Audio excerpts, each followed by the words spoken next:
Okay, go ahead. Perfect.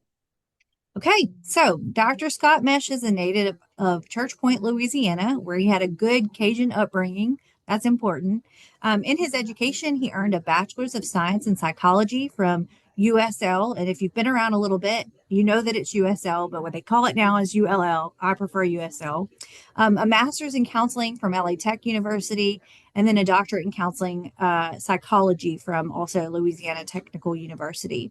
His postdoctoral experience was with the Hammond Developmental Center, which was a former state institution for those with intellectual and developmental disabilities. Dr. Mesh worked with the Office for Citizens with Developmental Disabilities on the CIS-LA Plus project, which was aimed at resource allocation in order to save the state's developmental disabilities waivers. He was the Developmental Disability or DD Director at the Capital Area Human Services District in Baton Rouge for 7 years, and he's currently the DD Director at Imperial Calcasieu Human Services Authority since 2023. We're really lucky to have him. Dr. Mesh has worked the majority of his career in the field of developmental disabilities and has done presentations at national and regional conferences on resource allocation, autism, and the developmental disability service system. He was previously qualified as an expert on DD or developmental disabilities for the 19th Judicial District in Baton Rouge. He's currently a member of the Mayor's Commission on Disability and is the proud father. This just makes me smile. Is the proud father of a 9-year-old who is the brightness in his life.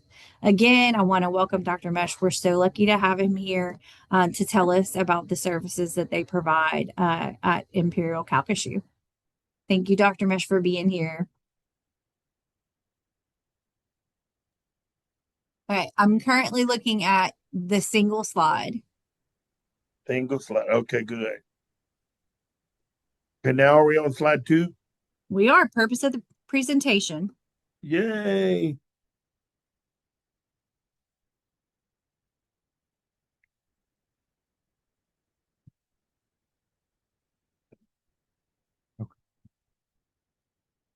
Okay.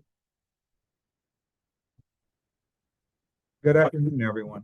And thank you for Wallace for the IT assistance today. Thank you to Davelin for the very nice and kind introduction. I'll start off with a disclaimer. This Band-Aid right here, I had a fight this morning with my car door, and the car door won. I was loading up some materials I needed to bring into work today, and I was in a hurry, and I got in the way of the car door. And so if I screw up today, I told Susan a little bit earlier, if I screw up today, I'm blaming a concussion. So we'll say that.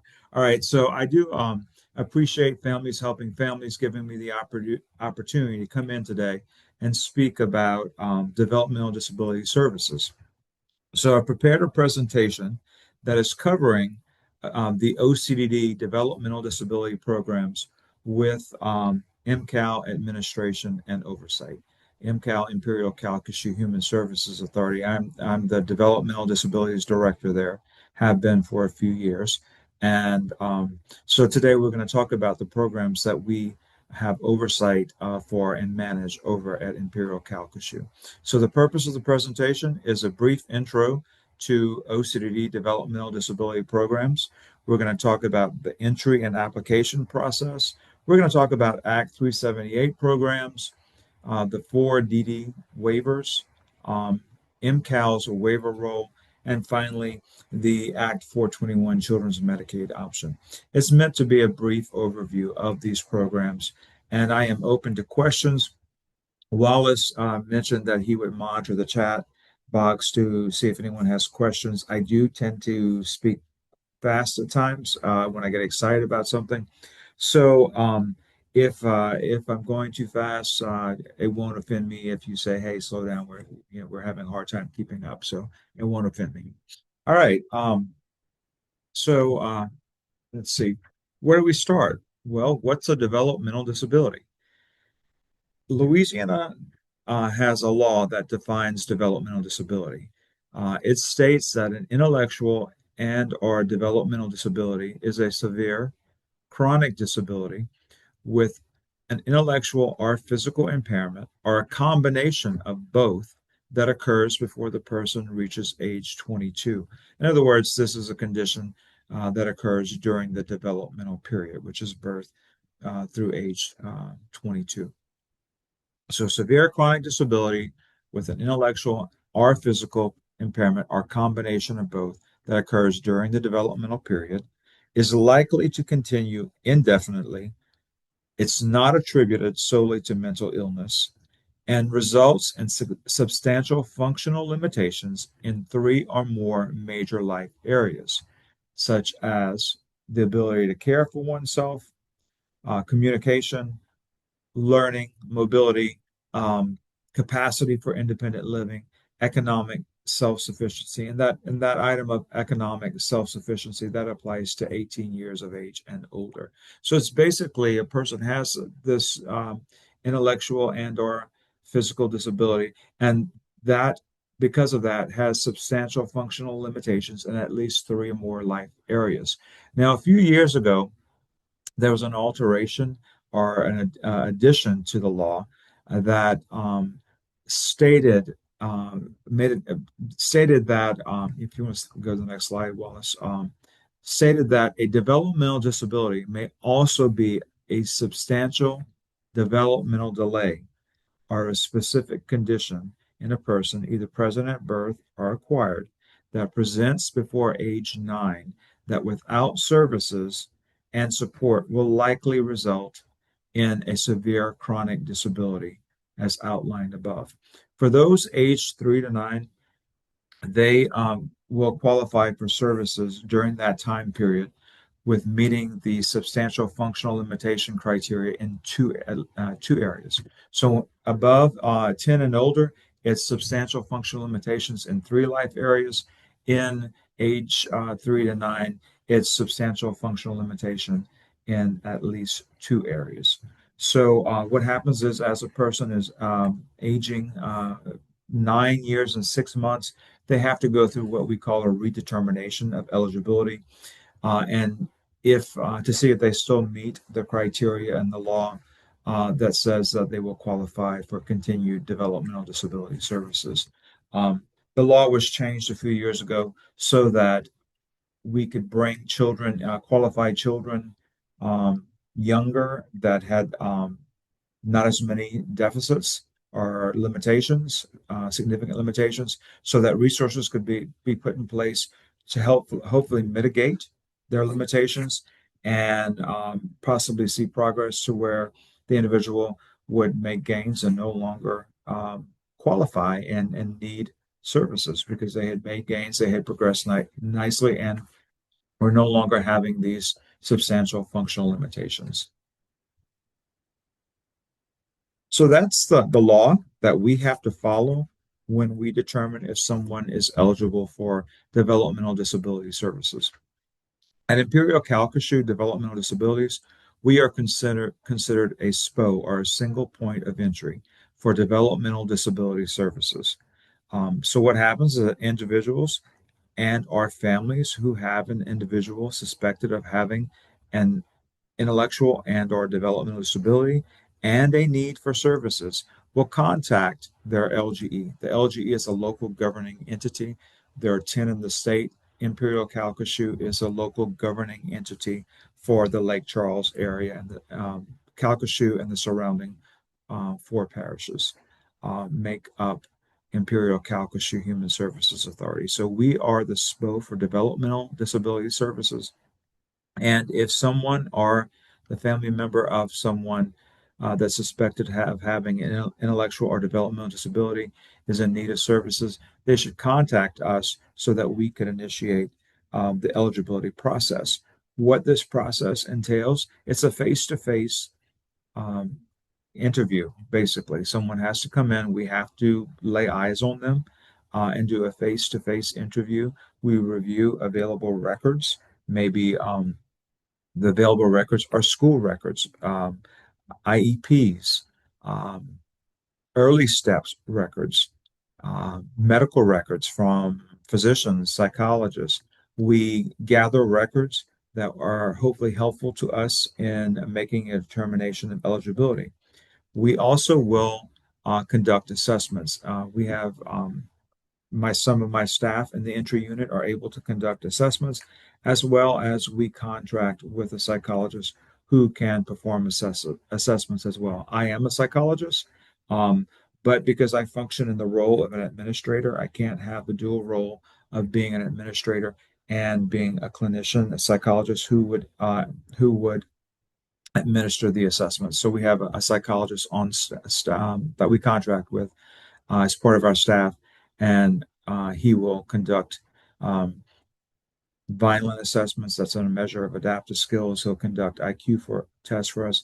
This is in instances where we need those additional assessments to help us make a fair determination as to whether someone qualifies or not for our services.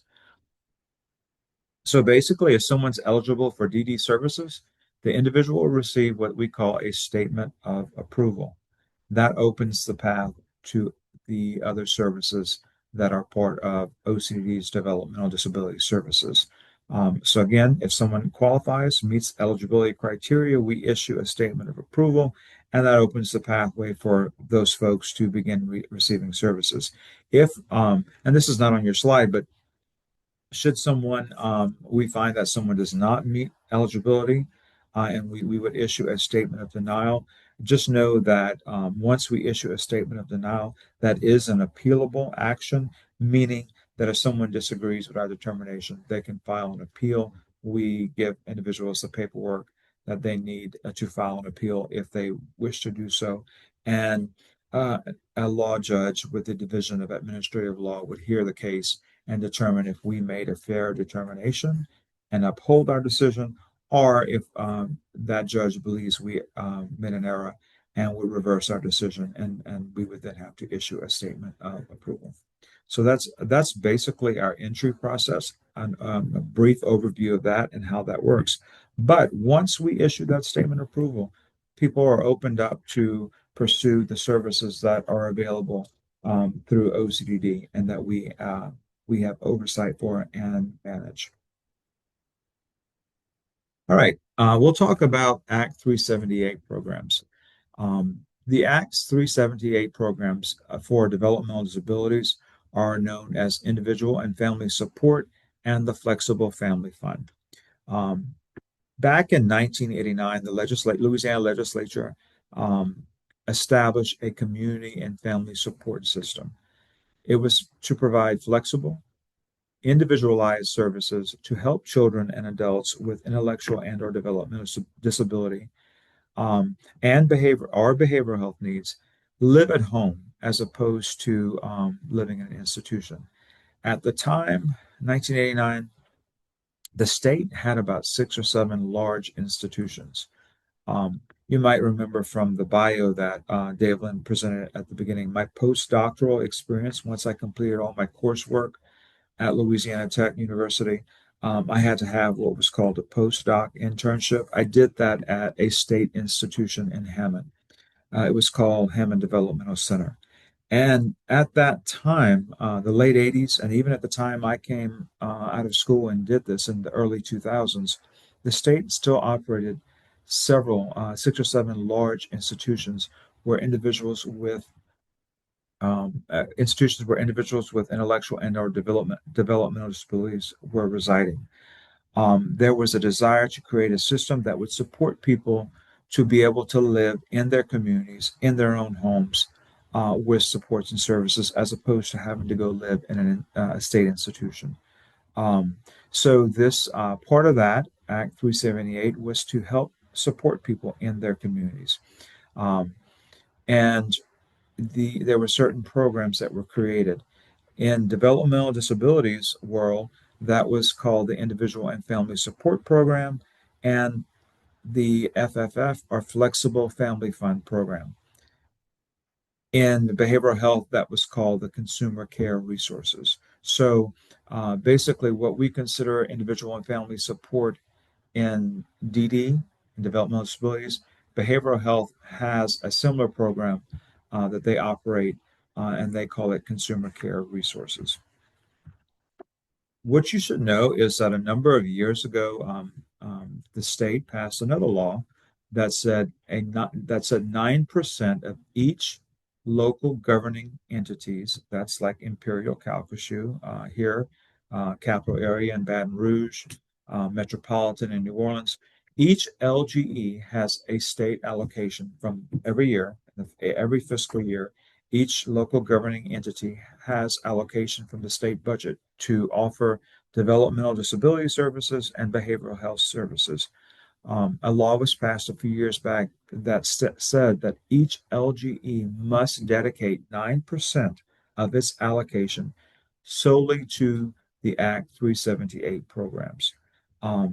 For Imperial Calcasieu, that equates, based off of this current fiscal year's budget, to about $900,000 that is allocated for the Act 378 programs. Now, of that amount, it's split between individual family support and the Flexible Family Fund program.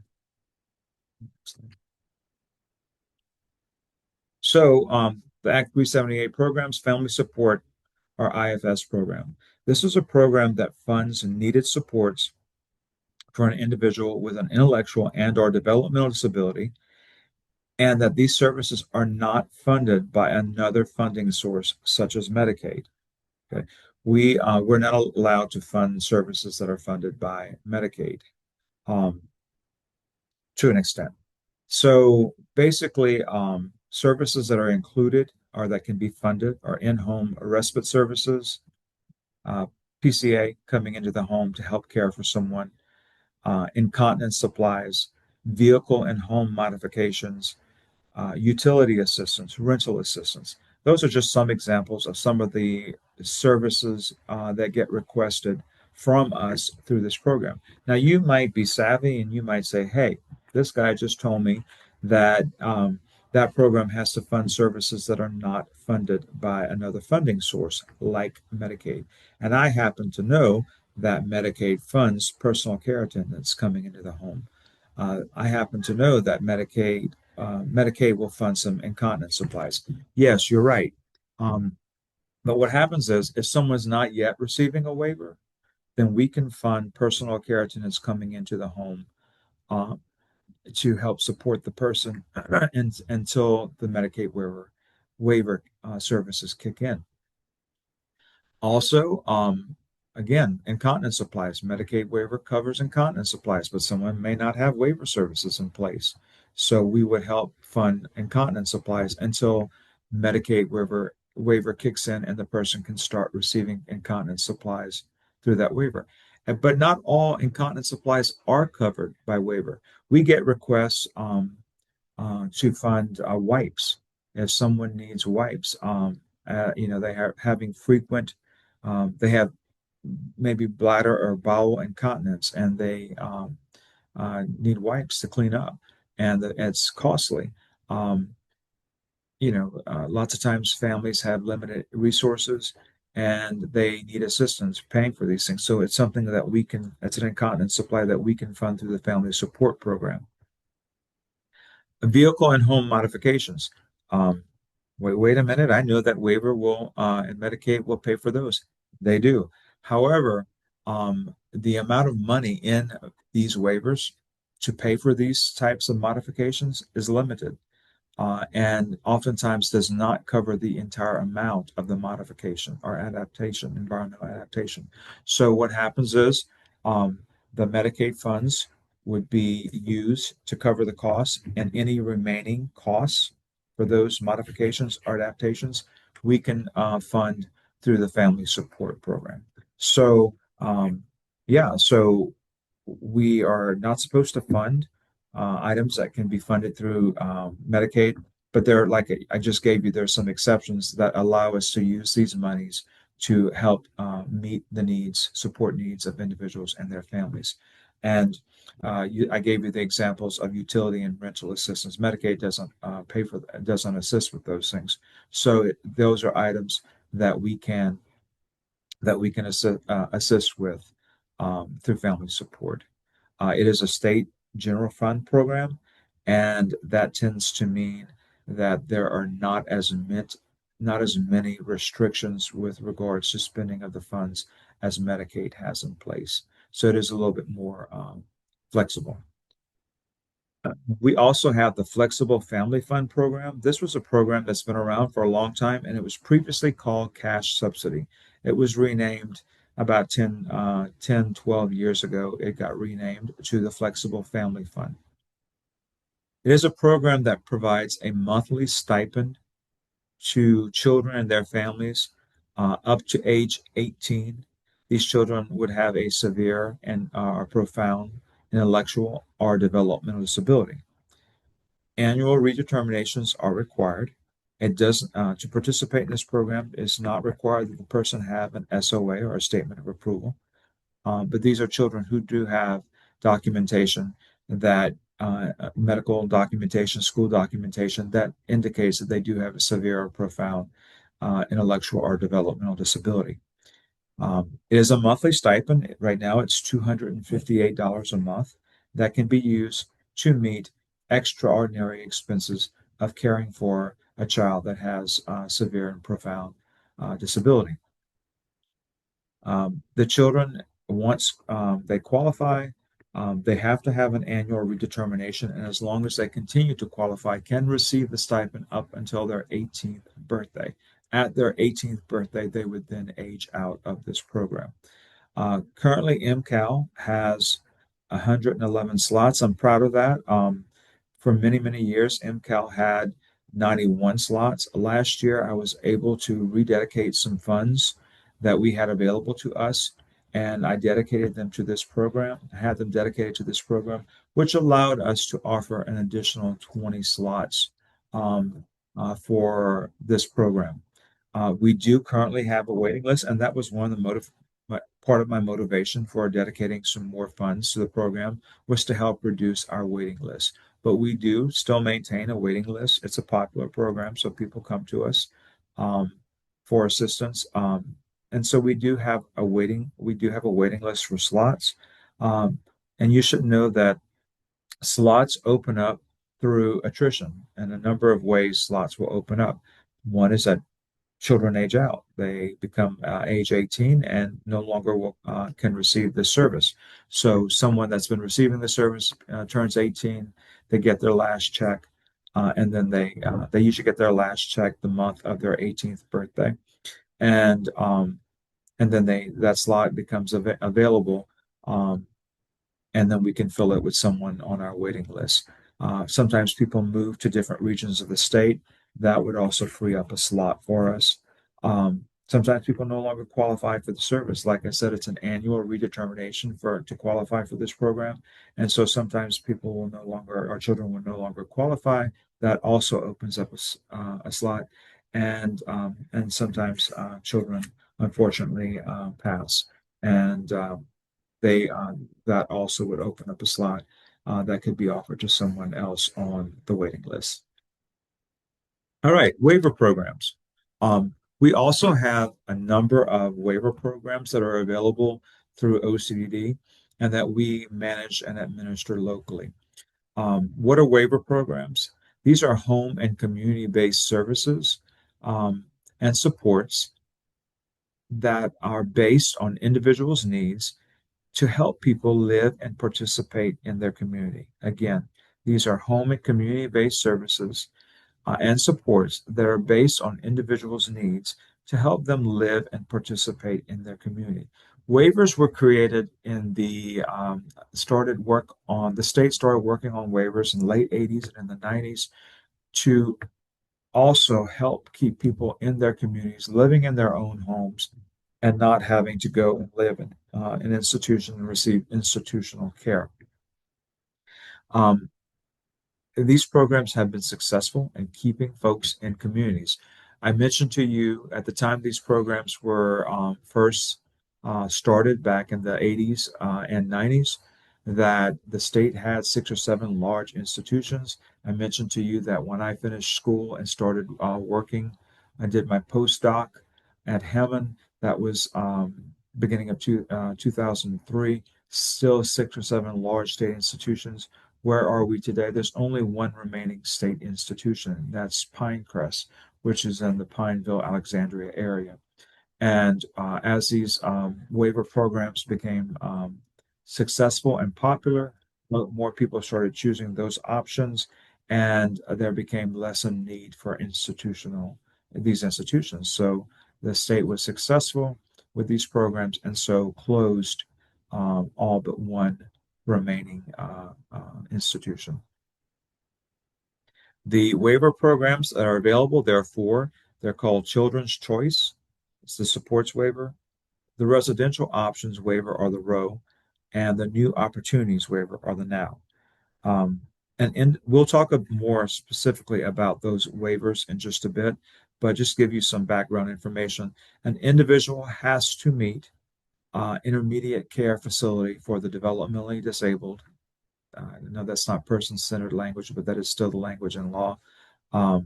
Individual has to meet intermediate care facility for the developmentally disabled ICFDD level of care. What that means is that a physician has to certify that the person would qualify for institutional care. Their needs are such that they would actually qualify for institutional care, like a state-run institution, like nursing facility. And that person's needs are such that they would actually qualify for that level of care.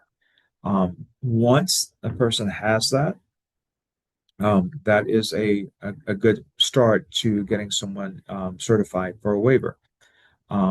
They have to, because these waiver programs are Medicaid funded, they have to meet financial eligibility. Now, one of the things that you can think about when you see waiver, people have to qualify for Medicaid. Usually, you have to have limited resources. Think about the word waiver. We're waiving something. What these programs were, the intent of these programs was that individuals could qualify, children could qualify for the programs, for the services, and there would be a waiver of certain financial criteria, meaning that even though there was individuals who might have certain resources, families had certain resources available to them, to qualify for the program, certain of these this eligibility, financial eligibility criteria would be waived so that the person could still, or the child could still get the service. So people still have to meet financial eligibility criteria, but some of the rules have been waived. That's what we call waiver programs. The programs are intended to promote independence, to promote individual choices. The person's getting to say, I want to live in my house. I want to go and stay in my community. I don't want to go live somewhere else. I don't want to go live in an institution. I want to stay and get care and services and supports in my house so I can stay living in my community. So they promote independence, individual choices, and community inclusion. We have a tiered waiver process. We'll talk a little bit more about that in just a bit, but that is something newer. Waivers have been around, like I said, since the 90s. But we now, starting as of about 2018, we have what's called a tiered waiver process.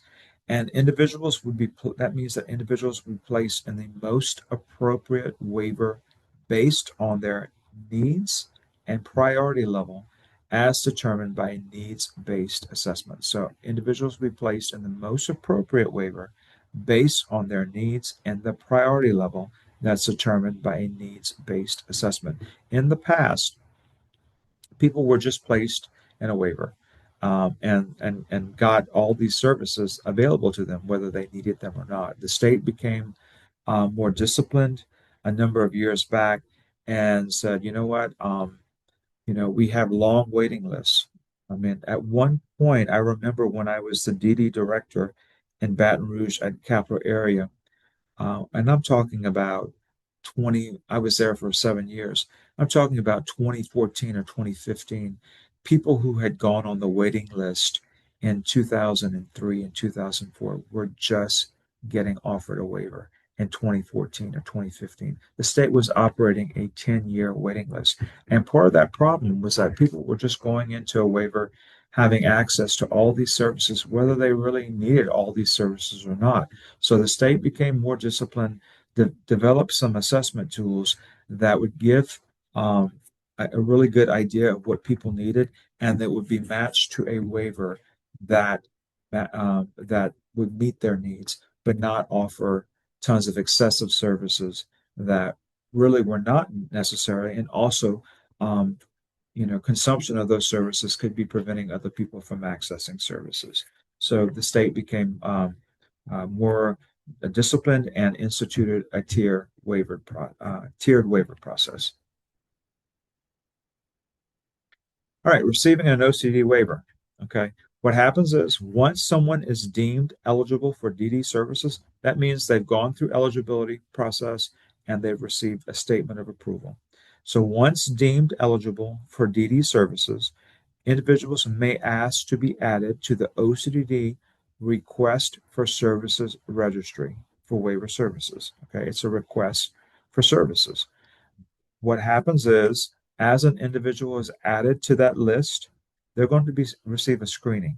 Okay, and that screening is called the SUN screening. It's the screening for urgency of need.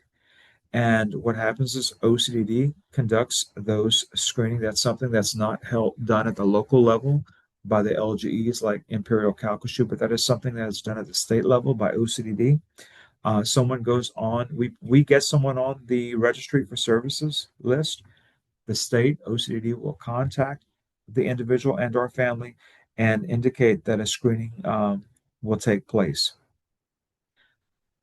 If the screening administered by OCDD results in a score of urgent or emergent need, if the screening administered by OCDD results in a score of urgent or emergent need, then the individual will receive a waiver offer. Okay? The individual would then receive a waiver offer. So they would be offered a waiver and begin that process. What you might be wondering, well, what happens if the person's score does not result in a score that indicates urgent or emergent need?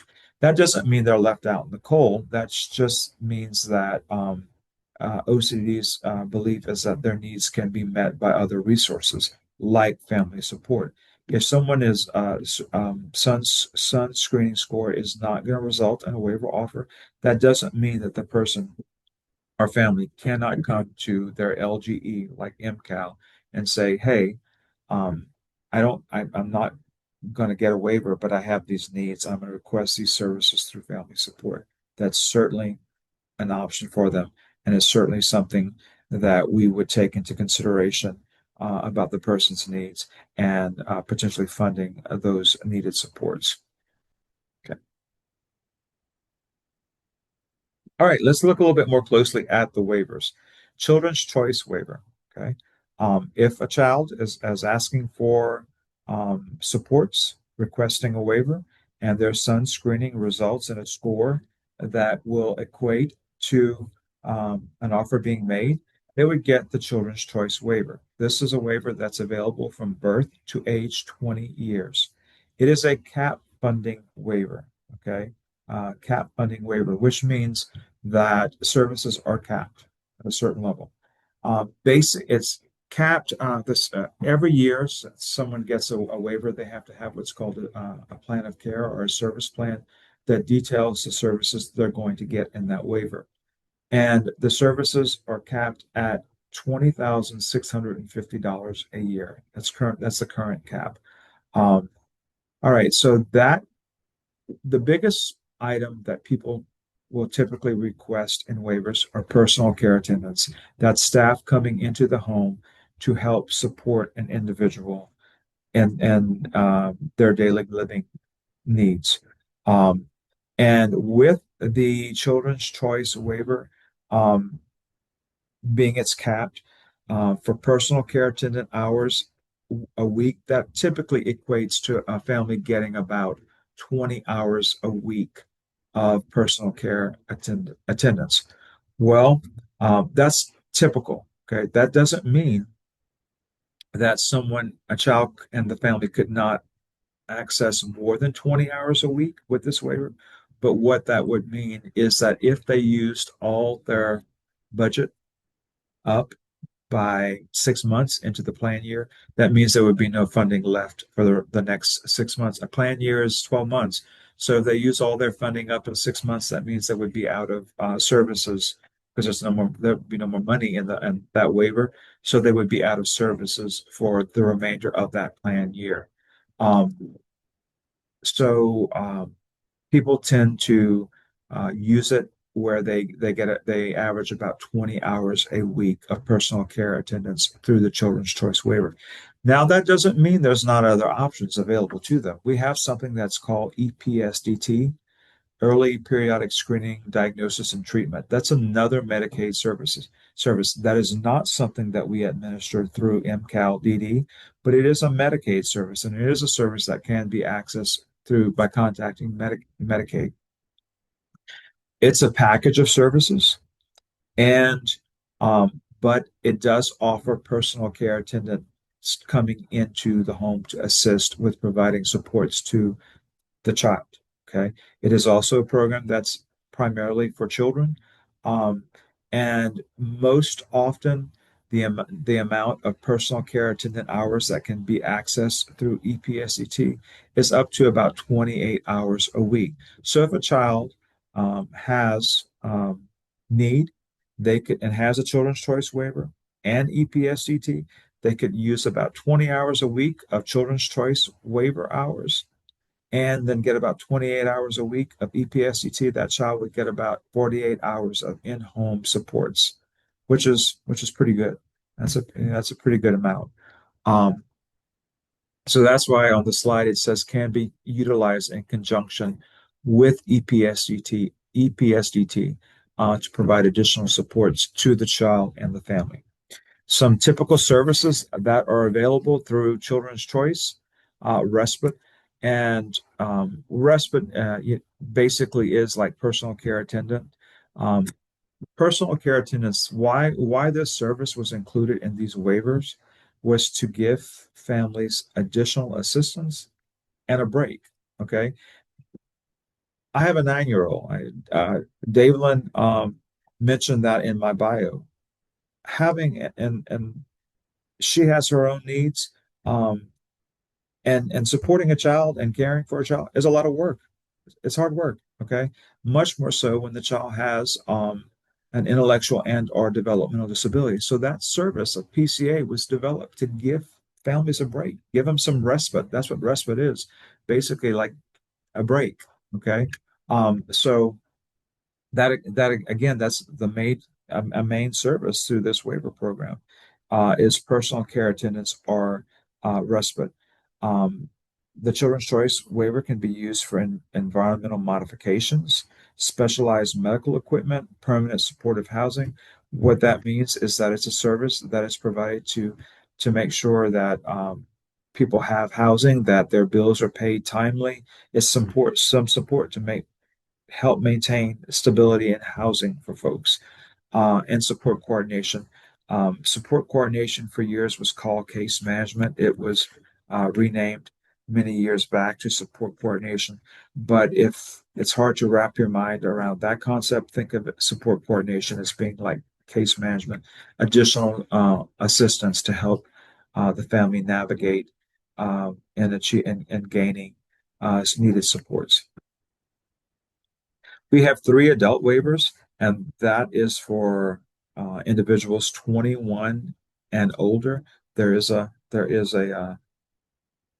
that's not a hard rule because we do have some children at 18 who can move into the supports waiver. But typically the adult waivers are for those 21 years and older. The first is the supports waiver. That can be requested at 18 years of age. Children, individuals can exit school at age 18. Individuals with disability can stay in school to age 22, but they can exit school at age 18. And if that is going to be the individuals and the family's choice is to exit school at 18, they can stay in Children's Choice Waiver, or they can request a supports waiver. This is a more limited waiver.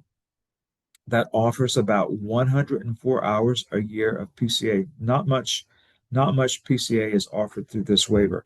104 hours a year, that's averages to about 2 hours a week of PCA, personal care attendants, coming in and the home to assist. This waiver is primarily for individuals who are considered higher functioning, meaning they have less intensive support needs, and are planning on working in competitive employment or attend some type of pre-work training and habilitation programming. It can be used in, okay, so it's primarily for those who have and less intense support needs. They want to go to work at 18, or maybe a little later, they say, I want to go to work. This is a waiver that is primarily geared to help people in supported employment, get competitive employment jobs, or have some type of pre-employment training that is desired. Now, I've already said it doesn't offer a whole lot of PCA hours, and that might say, oh, 2 hours a week. Some families might say 2 hours a week is not enough. I need more. The good thing about this, it can be used in conjunction with another Medicaid service. That other Medicaid service is called long-term personal care services. That again, like EPSDT, is a Medicaid service that is not administered or managed by Imperial Calcasieu Developmental Disabilities. It can be accessed by contacting Medicaid. So, and typically with long-term PCS, individuals can receive up to about 32 hours a week of personal care attendant services. So, with supports waiver, getting supports needed for pre-employment training or competitive employment, getting about 2 hours a week of personal care attendance, and then potentially getting 32 hours a week of personal care attendance through long-term PCS, that might be all that's necessary to successfully support a person in remaining, living, and thriving in their environment. Okay. We have the ROW, or the Residential Options Waiver. This is for individuals with more intense support needs. They require more in-home supports because they have more significant functional limitations and daily living skills. There are different levels within the ROW, and there's an assessment that's given that determines which level of ROW an individual will be in. But at the highest level, someone can receive up to 96 hours a week of personal care attendant hours. Okay. So it is a cap waiver, and typically people at the highest level will cap out at 96 hours a week of personal care attendant hours. Lastly, we have the NOW, or the New Opportunities Waiver.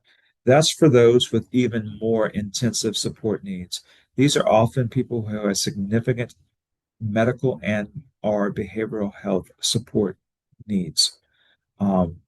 And they can access, in this waiver, they can access up to 24-hour a day personal care attendance. The tiered waiver process that I mentioned a bit ago, OCDD introduced a system called the tiered waiver system in 2018.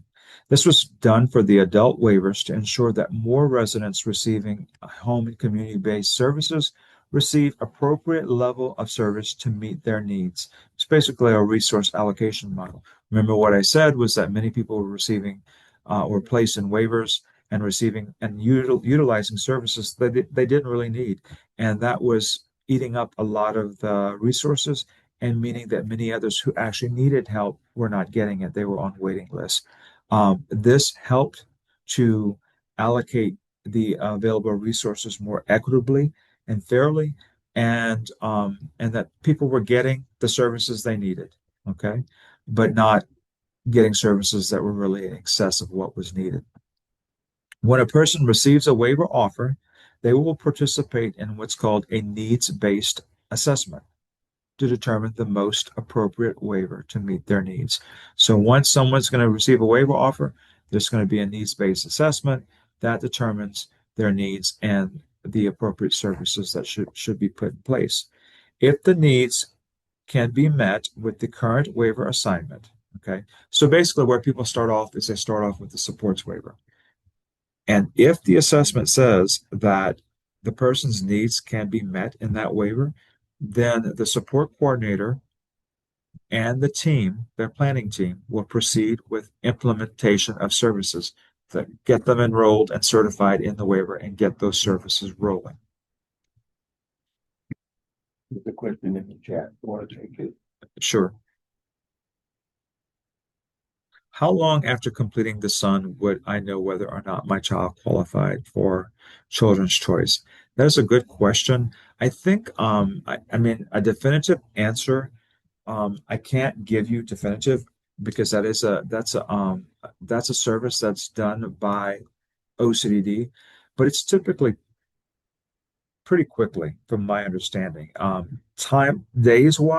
Days wise, I cannot say. It's certainly an answer I can find out. If you want to send your name and contact information, if you're willing to put that in the chat, and maybe someone from families helping families can jot that down, then I can certainly ask that question. What's the typical turnaround time from OCDD, and get you that information. My belief is not that long, but to give you a days wise answer, I can't do that right off the bat. All right. So basically, the assessments produces results saying that the person's needs can be met in the supports waiver. Well, what if the assessment shows that the person's needs cannot be met in the supports waiver? If needs cannot be met with current waiver assignment, which is the supports waiver, that's where all the adults start. And all other options have been considered, meaning the person's has a sports would be given the supports waiver to get about 2 hours a week of PCA. The person could get LTPCS up to 32 hours a week. But you know what? The assessment says the person's needs are greater than that. Their needs can't be met by the supports waiver or even with in conjunction with LTPCS. So they can access another waiver. Okay. So if needs cannot be met with current waiver assignment and all other options have been considered and needs could be met by accessing another waiver option, then we can proceed with what's called the tiered waiver exception process, or more commonly referred to as bumping. At the local level, if a support coordinator case manager says, you know what, we did this assessment. Um, have a good Cajun upbringing. John Boudreau, his needs can't be met. Mr. Boudreau's it's a good Cajun name. His needs can't be met by the supports waiver, even if we add in the LTPCS service. We think he needs the next level, which is the row. We can assess that situation. We look at the data. We say, you know what, we believe that's accurate. We believe that the needs can't be met with those service options. So we're going to approve that the person be moved into a row waiver. Okay. We can do that at the local level. We can approve the bump for someone to go from a supports waiver to a row waiver. Now, what if we say, you know what? Even though a person can access up to 96 hours a week of personal care attendance in the row, we don't believe this person's needs can be sufficiently met with even 96 hours a week. We believe they need more intensive support needs. We believe they need more intensive supports than even the row can offer. We believe they need to be in what's called the now waiver. Then what would happen at that point is that we don't have the authority. OCD has not given us the authority to bump someone into a now waiver. We would then approach OCD and say, we have Mr. Boudreau, and we don't think his needs can be met with either a supports waiver or a row waiver. We think he should be considered for a now waiver, and we would submit information to OCD, and OCD would then make a determination as to whether the person should be bumped into a now waiver. And there's more questions in the chat. Okay.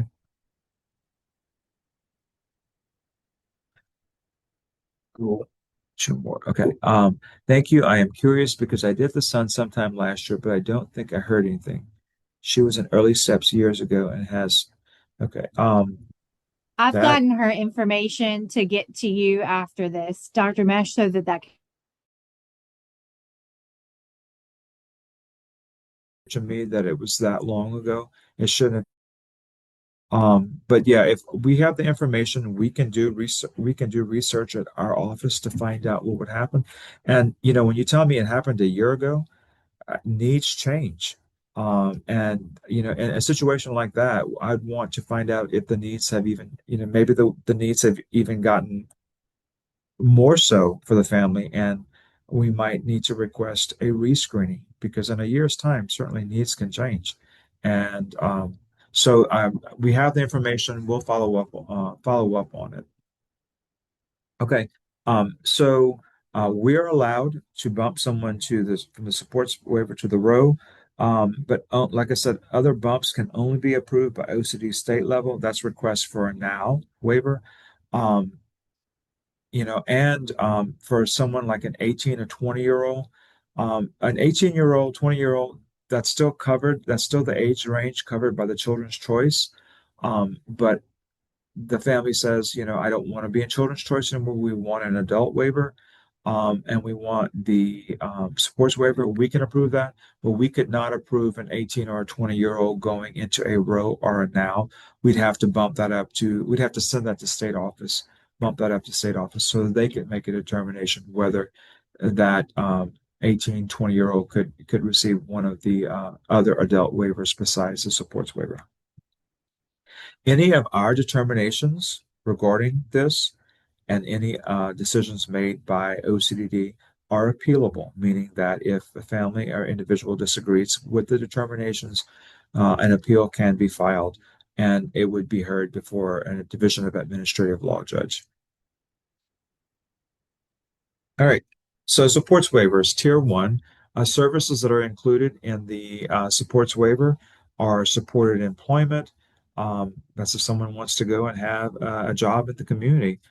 They could have like job coaches. It's a service that would be provided in this waiver.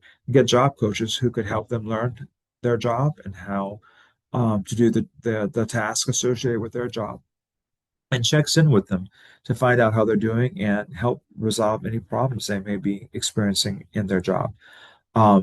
Community life engagement, that's getting out in the community, going to parks, going to the mall. That's additional services, another service that's provided through supports waiver. In-home respite, that's like the 2 hours a week average. In-home care, support coordination, center-based respite. What's center-based respite? Let's say someone's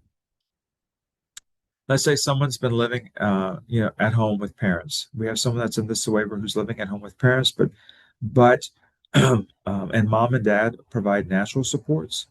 Our loved ones provide natural supports, but they want to take a vacation, but they're not comfortable leaving their child, their loved one, home alone while they're on vacation.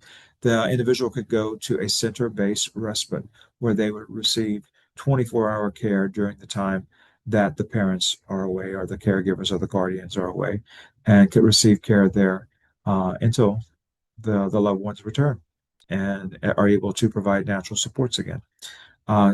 Support coordination, incontinence products, permanent supportive housing, which we talked a little bit about earlier.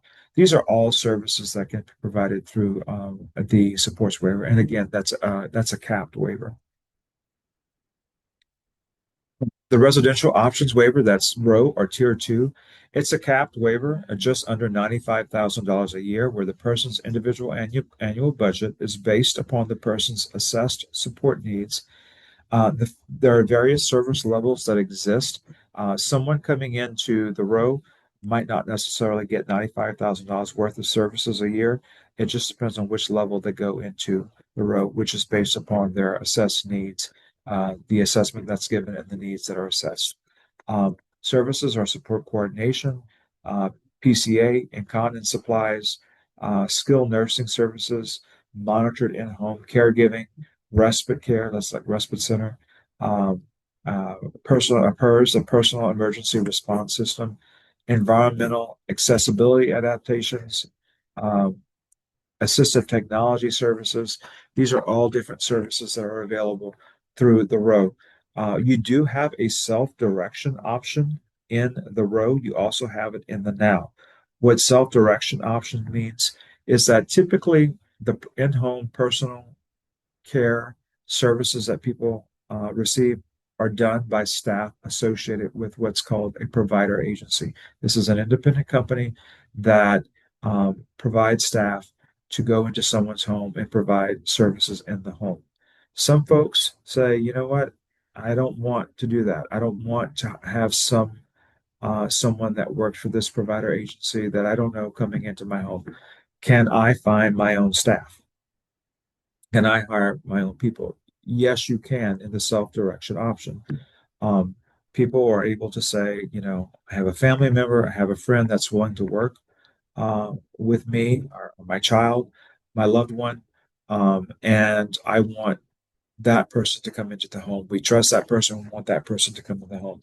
That you can do that through the self-direction option, and basically, um, the family or the individual is acting as though they are the provider, making sure that they find their own staff, that their own staff are properly trained, and then they make sure that those staff members um, get paid. It is extra work for an individual and or the family. The pros is that typically you get to hire who you want to hire, and that can be family members or friends that you can hire to come in and help take care of the individual, provide supports, and you tend to be able to pay the person a higher wage. When the person is provided, when there's a provider agency, there's a rate that's paid to provider agencies, but part of that rate does not go to the worker. Part of that rate stays with the agency for administrative fees. With the self-direction option, the whole rate is able to go to the worker, and so lots of times um, you are able to attract and keep workers for a longer time period because you know that is an issue for provider agencies is with staff retention, and with self-direction option, you know, um, I mean, I'm using this as an example. You know, providers are paying maybe $8, $9 an hour to a staff person. Whenever you're doing self-direction, the entire cost goes to the worker. So they're getting, you know, $15, $16 an hour.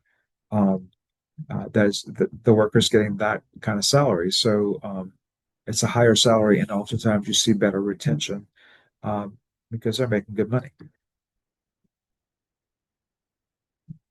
New Opportunities Waiver Tier 3. This is for individuals age 3 and older, must meet all other criteria, and needs cannot be met in another waiver. They can receive up to 24 hours a day of personal care attendance. And the services are basically the same as the row. You know, it's the same services. Just know that the PCA hours you will receive more hours of PCA in this waiver than you would the row, up to 24 hours a day. And like I said, self-direction option is available in the now. In CAL's waiver role, there are private case managers, which are called support coordinators, who are engaged in assessment. That's administering the assessment tools to determine someone's needs, planning for supports, that's creating a plan of support that details what supports the person is going to receive in their waiver, and monitoring of services for individuals. There are private provider agencies that are in the home providing services like the personal care attendants. What's our role at the LGE? We provide oversight and local management of waiver operations. We approve initial plans of care to make sure that someone's needs are being properly addressed and they're receiving the appropriate supports, and that the services are being implemented according to Medicaid policy. We track critical incidents. That's if the person's having injuries, illnesses, falls, seizure activity, which we track. Those are called critical incidents that have to be entered into a database by support coordinators by the providers in the home. We track those. We look for trends. If someone's having, 3 falls in a 6-month period, like that's going to be concerning. Like, why is this person having so many falls? We're going to track trends and then try to determine what's going on to try to mitigate that situation and try to either get some additional supports in place. Maybe the person's having falls because they're having weakness. Does the person need any type of therapy? We track critical incidents to identify trends and hopefully mitigate circumstances so that the person is not having these critical incidents. That's a function that we perform, and we monitor outcomes to make sure that people are healthy and safe in their living environment. Okay, lastly, our last program that we administer and have oversight for at the local level is Act 421, our Children's Medicaid Option. It's also known as TEFRA. It's the most recent of all the programs of all the programs that are available. It's the most recently added. It was passed by the Louisiana legislature in 2019. It got implemented in about 2021. It's a federal law that allows children with disabilities to qualify for Medicaid based on their own needs and not their parents' income. It helps children with disabilities get Medicaid even though their parents earn too much money to normally qualify. So it's a children's Medicaid option. Mom and dad might have significant resources. They might make a lot of money, but the child has significant needs, support needs, often, significant medical needs, and the costs associated with providing needed supports is very costly to the family and could lead to some financial ruin for families if they didn't have this option. So the children will then can qualify for Medicaid and get services that are paid for by Medicaid. It's a program for children who need a high level of care, similar to care provided that would be provided in a hospital or a nursing facility or an institutional setting for those with intellectual and or developmental disabilities. So they would typically qualify for that level of care, but they could safely receive services in their homes. And those are the kids who are typically going to qualify for this program. Usually begins with a family completing a Medicaid application, and then that application would be routed to us at the LGE, and then a nurse that I have on staff would then begin assessing the family, the child, to determine if the child will then qualify for the children's Medicaid option. And that's it. That's the end of the presentation. Any questions?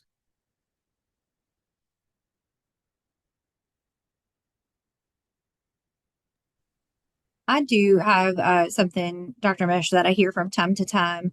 Sometimes I hear families say that they've had their son assessment and their score was not such that they can move directly into the waiver. And I think it's just the perspective of the terminology, but they say that they don't qualify for services. And I don't think it's that it's necessarily that they don't qualify for services, correct? It's that they maybe don't have the urgency of need to move directly into a waiver within a month or several months' time. Is that accurate?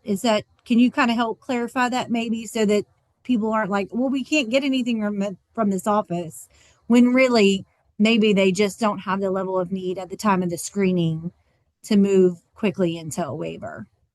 Correct.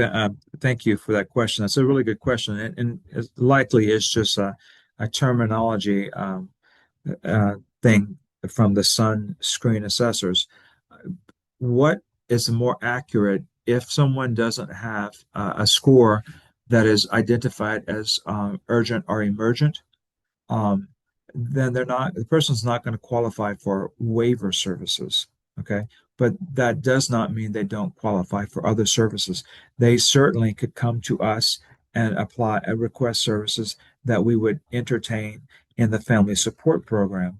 A request for services that we would then get additional information on and make a decision in the family support program as to whether we're going to fund those services for the person. The person might also qualify for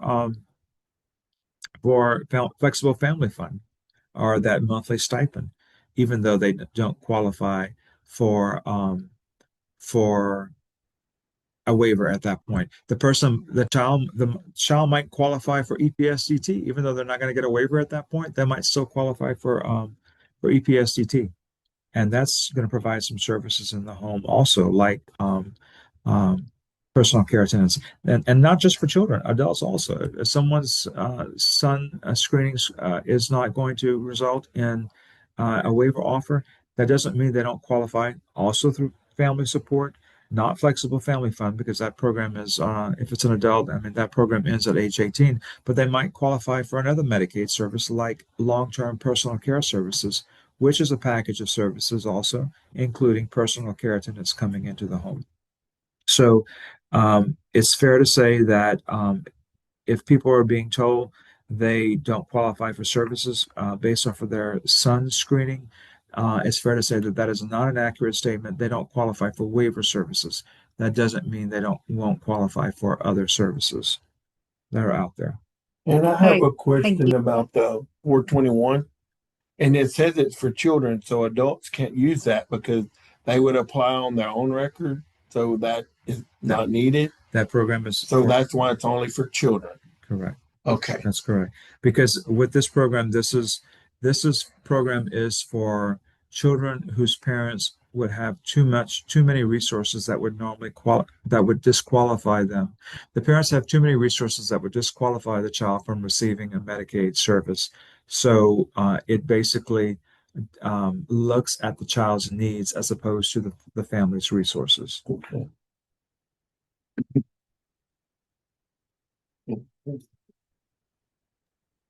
I can't, there's a question saying, I can't remember if I submitted the application for FFF when my daughter started early steps. Can I just call to see if she's on the waiting list? Okay, an application, it's yearly. It has to be done yearly. So if something was filed many years ago, if there was no follow-up after that, you would have to reapply. It's a yearly redetermination process or yearly application process. So, like I said, you can call and find out. You can call our office and find out. But that is, we do send letters. We do send letters reminding people that they have to get information to us annually, and so I'm not sure in your particular case, but we could certainly research it to find out what's the status. And so you mentioned about sending the letters. So it's a good idea for parents to contact your office to make sure their contact info and people with disabilities that you serve to contact your office to make sure they got their contact info updated regularly so that they don't miss any communication coming from you guys. That's a very good point, Wallace. That's accurate. That's absolutely correct. There's a change in address, phone number that you notify us, because like I said, we don't just remove people from waiting lists. We do have, per policy, we have a process that we have to follow to try to contact families to give them an opportunity to submit information to us yearly. But after attempts, so many attempts, and where we don't hear anything, then we do remove folks from the waiting list because we might have a slot that can be filled by someone else. We can't hold slots indefinitely because we can't contact folks. And I see someone said that information is very helpful. Yeah. Yeah, just call our office and find out, the status. Brandy Hamilton, I'm sorry, Brandy. No, I'm sorry. It used to be Brandy. We promoted her.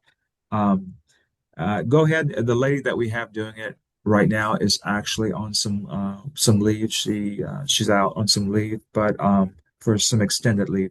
So if you call and ask for a Tammy Lewis, Miss Tammy Lewis, she is the supervisor over the program. She can assist you.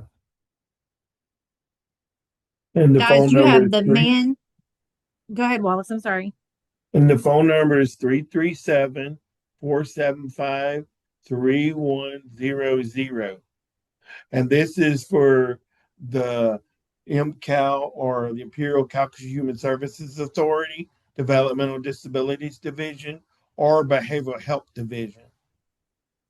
And if you live in another region of our state, we can help connect you to the Developmental Disabilities Division that's in your region. You can just call our office or email us or contact us, and we'll be glad to connect you with your region's Developmental Disabilities Office or Behavioral Health Office. I just want to remind everyone that you have the man who is in charge on the line. You have his attention. So if you have questions, I would ask that you would be discerning about any personal information that you share. Those questions can be directed to his office, to people in his office. But if you have a question, please go ahead and submit those.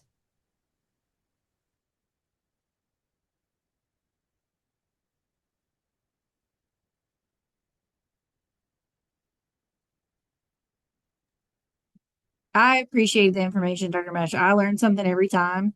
I always need a refresher. I think probably a lot of families and professionals that serve individuals feel that way. China and I did a presentation with some hospital staff yesterday. They're familiar with you guys, and they had some questions. So thank you for making this available. And someone else has expressed their thanks in the chat as well. So we do have an evaluation survey. If you'll fill that out, if you want this information more regularly, thankfully we have a very good relationship with our Human Services Authority. Dr. Meche is present in our community, and he even drives to be here, y'all. So we have access to him. He is listening to people. He is taking notes about concerns and such, as he works in our community. So any input you have, or feedback you have, the evaluation survey is the place to do that. We'll share that information with his office just so that he has it if there's anything useful in there, to them. But yeah, I'd say any last questions? Otherwise, we will probably shut it down. If you need anything, we have someone that works with the MCAL contract in our office. And then, of course, any staff would be willing to take your questions as well. But thank you so much for presenting. We really appreciate it. Thank you for the opportunity. If I said anything that was offensive or off the wall, concussion. Remember, it's concussion. I just want to know what's